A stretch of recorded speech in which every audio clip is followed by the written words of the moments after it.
Assalamualaikum warahmatullahi wabarakatuh, teman-teman semuanya. Ya, pada kesempatan kali ini kita akan membahas jenis bioproses yang terakhir, yaitu sintesis protein atau proses pembuatan protein. Ya, dalam kehidupan nyata, ya kita ketahui bahwa kuku kita, rambut kita itu senantiasa selalu bertambah panjang. Nah, kuku dan rambut itu merupakan protein. Gimana sih protein itu dibuat ya? Nah, ini akan kita bahas pada kesempatan kali ini. Nah, tahapan sintesis protein itu terdiri dari dua proses, yaitu ada transkripsi dan ada translasi. Perbedaannya, transkrip ya bisa kita analogikan seperti fotokopi ya. Jadi DNA yang merupakan salinan asli itu akan dikopi ya menjadi fotokopiannya berupa mRNA.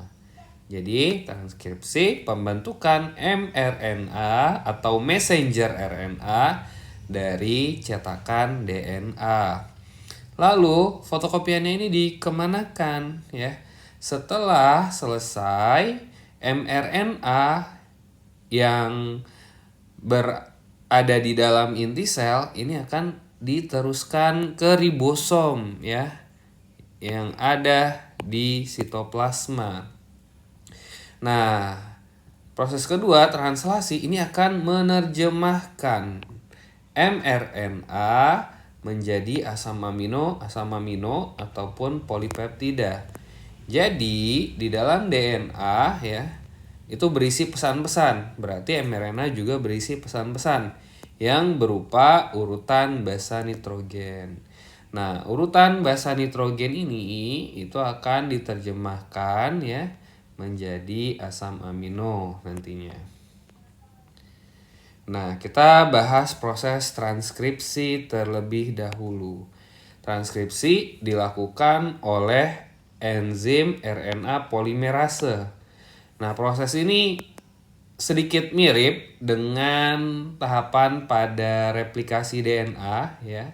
Hanya saja kalau di proses transkripsi ini hanya satu bagian dari untai DNA yang menjadi cetakan ya, yaitu DNA yang ujung 3 ke ujung 5 ya.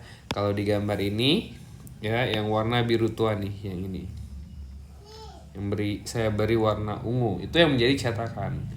Nah, dari cetakan DNA ini atau kita sebut sebagai DNA template itu akan dibuat komplemennya menjadi mRNA.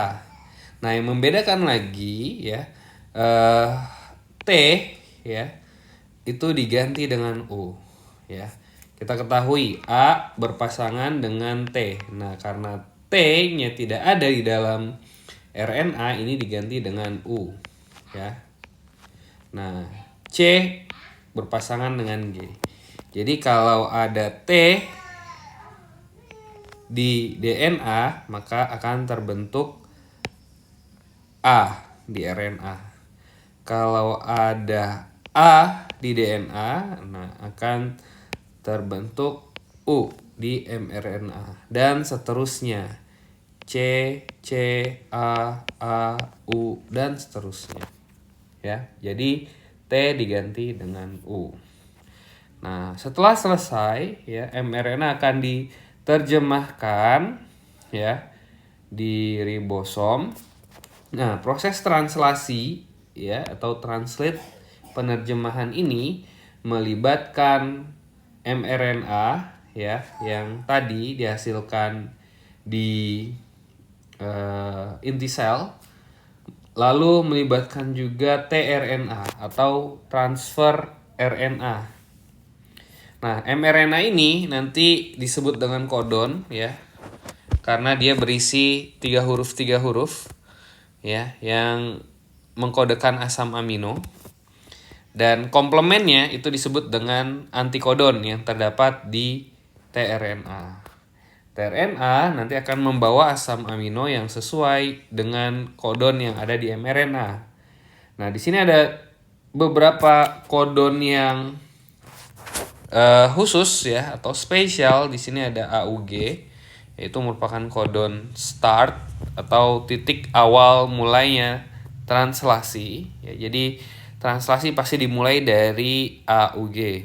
Lalu ada juga kodon stop UAA, UAG, UGA ya, yang menjadi penanda bahwa proses translasi itu akan selesai. Nah, di sini kita bisa lihat contohnya. Nah, ini kodon atau mRNA. mRNA memiliki urutan U, G, G, U, U, U, G, G, C. Nah, tiga huruf yang terdapat di mRNA, nah ini disebut dengan kodon. Kodon. Nah, nanti ya tRNA akan yang sesuai, yang komplement dengan kodon. Misalkan di sini kalau UGG berarti komplemennya adalah ACC nih, yang pertama. Ya.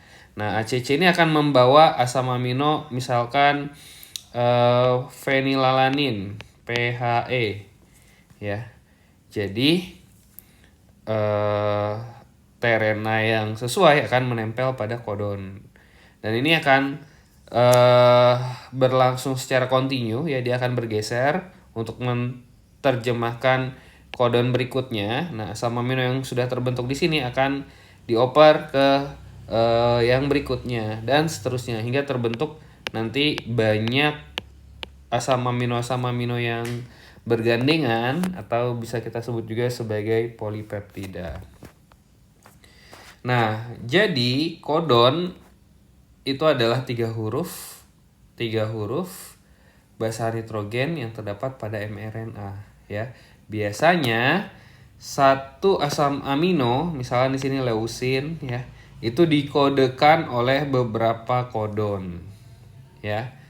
Ada yang dikodekan kayak seperti leusin ini ada 6, ada yang dikodekan hanya 3 kromosom, 3 kodon dan seterusnya.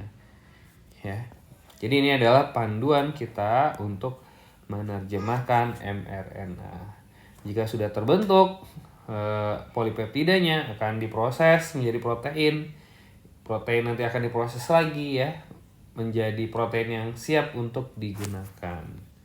Ya, mungkin itu saja untuk pembahasan tentang sintesis protein. Cukup sekian. Apabila ada pertanyaan silahkan tuliskan di kolom komentar. Assalamualaikum warahmatullahi wabarakatuh.